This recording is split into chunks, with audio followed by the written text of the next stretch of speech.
Oi, gente! Foram 4 aprovações esta semana no plenário da Câmara. 3 diretamente relacionadas à pandemia de Covid. Doença que já levou mais de 260 mil brasileiros no último ano. E que agora atingiu a maior marca de mortes por dia. Eu vou, inclusive, começar falando disso. Primeiro, das aprovações que atingem todos nós. As de vacinação.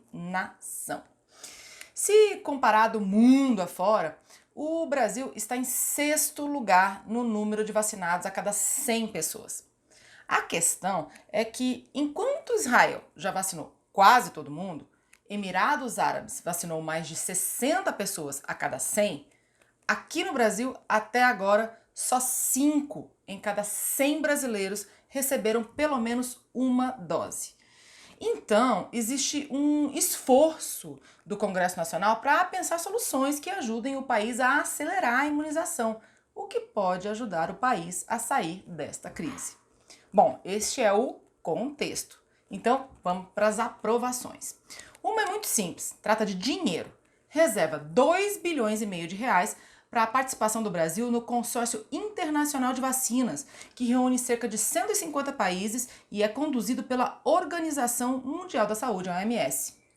O objetivo é distribuir pelo menos 2 bilhões de doses de vacinas este ano às nações mais pobres ou em desenvolvimento, como o nosso Brasil. Para a gente aqui, o que é que vem? A estimativa é que até o fim do primeiro semestre, mais de 10 milhões de doses venham deste consórcio. Olha, isso, além de ter sido aprovado por deputados e senadores, já até virou lei. Tudo esta semana. Bom, a outra aprovação autoriza estados, municípios e empresas a comprarem vacinas autorizadas pela Anvisa, desde que o Ministério da Saúde não tenha doses suficientes para imunizar todo mundo previsto no Plano Nacional de Vacinação. Opa! Você já ouviu isso antes, né? Sim, já! Esta é a 3ª vez que os deputados aprovam a autorização para estados e municípios comprarem vacinas por si só. Uma delas foi vetada pelo presidente Jair Bolsonaro. As outras 2, esta de agora inclusive, esperam sanção para ver se vão ou não virar lei. Olha, esta aprovação tem diferenças em relação às anteriores. Ela autoriza a União, os estados e os municípios a assumirem a responsabilidade de indenizar os cidadãos por eventuais efeitos colaterais provocados pelas vacinas. Isso resolve um dos motivos que levou Bolsonaro a vetar essa compra antes, já que o governo alegava que a União, o governo federal, não pode ser obrigado a assumir a responsabilidade por compras feitas por estados e municípios.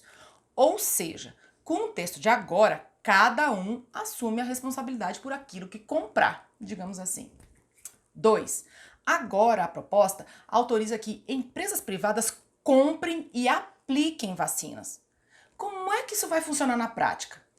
Todas essas doses do setor privado vão ter que ser doadas para a rede pública de saúde até que termine a imunização dos grupos prioritários. E aqui são quase 80 milhões de brasileiros, entre idosos, profissionais de saúde, indígenas e por aí vai. Vai ter que entregar essas doses aos postos de saúde? Não necessariamente. A empresa pode aplicar diretamente numa cidade ou nos próprios funcionários, mas obedecendo à fila de prioridades estabelecidas pelo Ministério da Saúde. Quando todo mundo do grupo de prioridade for vacinado, as empresas vão poder entregar metade para o SUS, para obedecer à fila de vacinação, e vão poder ficar com a outra metade, para poder aplicar como acharem melhor, imunizando todos os funcionários e suas famílias, de qualquer idade, por exemplo. Mas atenção, a empresa tem que aplicar a vacina de graça, não pode vender. O que se espera com isso? Que o comércio e a indústria se unam aos esforços do governo em busca de proteger a população contra a Covid e a vida, aí incluindo a economia, possa se recuperar o mais rápido possível. Bom, de vacinação deu. Agora vamos falar da outra proposta relacionada à pandemia, mas esta pretende ajudar a socorrer empresas de eventos e turismos. E este é um setor que praticamente parou, né, gente? Só na área de eventos, a estimativa é que 450 mil trabalhadores perderam o emprego e o prejuízo das empresas tenha chegado aos 90 bilhões de reais. Um bom exemplo disso é o que aconteceu com o Criolina Jazz Club, aqui de Brasília, que já foi palco de shows, de cinema, de teatro. Ficou fechado praticamente o ano passado todo. Olha o que um dos idealizadores da casa falou pra gente. Nós fomos os primeiros a fechar e provavelmente seremos os últimos a abrir. Nosso trabalho depende realmente de aglomeração das pessoas reunidas ali. A cervejaria utilizou o Pronamp, ela manteve durante o 2020 a cervejaria aberta, pagando aluguel. Tivemos que mandar todos os funcionários embora, ficamos com uma pessoa só, então rescisão de contrato, tudo isso foi o Pronamp que segurou. Só que todas essas medidas do governo, Aldir Blanc, Pronamp, que vieram, elas são medidas para curto prazo, né? São medidas paliativas. E nós sabemos que o setor, os artistas, toda a cadeia produtiva, os empresários, os donos de casas e todos,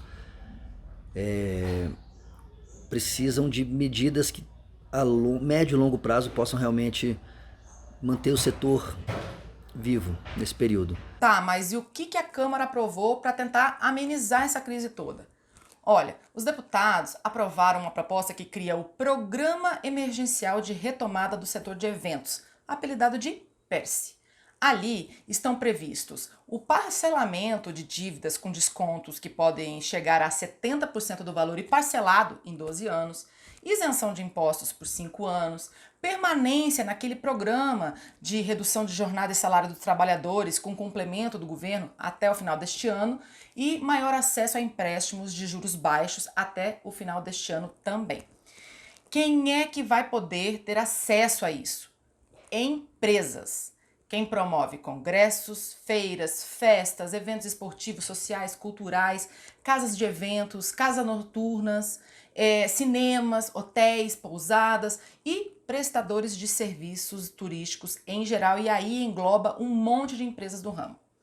De onde vai sair o dinheiro para isso? Das loterias, que vão reduzir um pouco do prêmio. Atenção, isso ainda precisa ser aprovado pelos senadores. E a última aprovação, que já vai para a sanção presidencial, é a que classifica a cegueira de um dos olhos, a visão monocular, como uma deficiência sensorial visual. Hoje, a visão monocular já é classificada como uma deficiência visual em relação à lei de cotas, mas não está em lei federal, então não é considerada deficiência em outras questões. Quem vai explicar isso direitinho pra gente é a Amália, que perdeu a visão de um olho há 15 anos e foi uma das pessoas que mais correu atrás para essa aprovação. Inclusive, se virar lei, deve levar o nome dela. A legislação brasileira ela era totalmente contraditória, porque ela proibia, por exemplo, os monoculares de dirigir nas categorias C, D e E, exercer diversas profissões como carreira militar, policial, piloto, comissário de bordo. Só que ao mesmo tempo a lei não se reconhecia como deficiente para os benefícios. É uma lei justa. Quando a gente pede a visão de um olho, a gente perde totalmente a noção de profundidade, de distância. Fora que ainda tem os monoculares que têm um olho, mas não enxergam. O meu caso, que não tem um olho e usa prótese. E tem aqueles monoculares que nem poder ter a prótese, tem condições de ter a prótese. Então, assim, são vários tipos de monoculares que precisavam dessa lei. E com certeza, hoje, os deputados federais desse país fizeram a diferença. Para finalizar nosso bate-papo, vou falar de uma não votação, mas que muita gente está de olho. Aqui aumenta em 5% a margem do crédito consignado. Isso foi pensado para ajudar as pessoas a conseguir mais empréstimo para pagar as contas nesse momento de crise. A medida provisória entrou na pauta, foi discutida, mas a votação foi adiada 2 vezes. Por quê? Porque o assunto ainda envolve polêmicas. Entre elas, a possibilidade de entrar no texto a suspensão do pagamento das parcelas dos empréstimos já feitos.